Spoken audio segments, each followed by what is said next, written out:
मंडळी, देशातील लोकशाही वाचवण्याची लढाई म्हणत राहुल गांधींनी गौप्यस्फोटांची जणू मालिका सुरू केली आहे। हायड्रोजन बॉम्बचा इशारा देत राहुल गांधींनी मतचोरीच्या आरोपांच्या मालिकेतला नवा बॉम्ब फोडला, ज्याचे हादरे देशाच्या राजकारणात आज दिवसभर जाणवत राहिले, पुढच्या काळात सुद्धा जाणवत राहतील।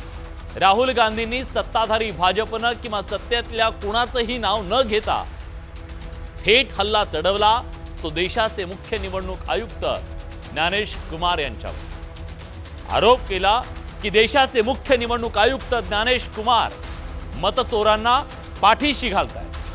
हे आरोप करताना त्यांनी लावरे तो व्हिडिओ म्हणत थेट मतदारांना देशाच्या समोर उभं केलं, सगळे पुरावे देशाच्या समोर मांडले। काँग्रेसच्या मतदारांची नावं स्ट्रॅटेजिकली डिलीट करण्याचं कारस्थान रचलं गेल्याचा आरोप केला। कर्नाटकातल्या आळंद विधानसभा मतदारसंघातील मतचोरीची मोडस ऑपरेंडी कशी होती याचा त्यांनी पर्दाफाश करण्याचा प्रयत्न केला। शिवाय महाराष्ट्रातल्या राजुरा मतदारसंघात मतं कशी वाढवली गेली याबाबतही त्यांनी गौप्यस्फोट केला।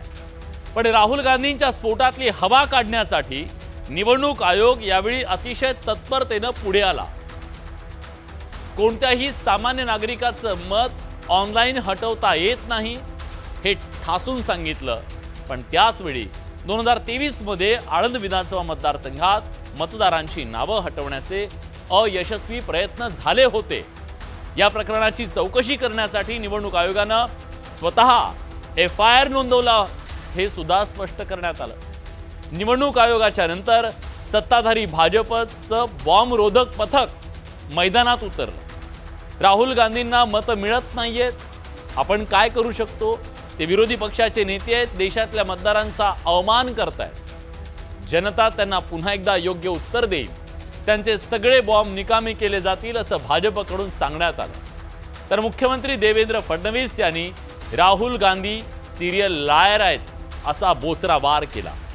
त्यामुळे आरोपांचा दारुगोळा भरून तयारीनिशीर राजकीय युद्धात उतरलेल्या राहुल गांधींचा सामना करणं निवडणूक आयोगाला चॅलेंजिंग असणार आहे। कारण राहुल गांधींच्या गौप्यस्फोटानं पुन्हा एकदा निवडणूक आयोगाची विश्वासार्हता प्रश्नांकित झाली आहे। आणि या सगळ्या मुद्द्यावर चर्चा करण्याच्या पूर्वी बघूया नेमकं घडलं काय।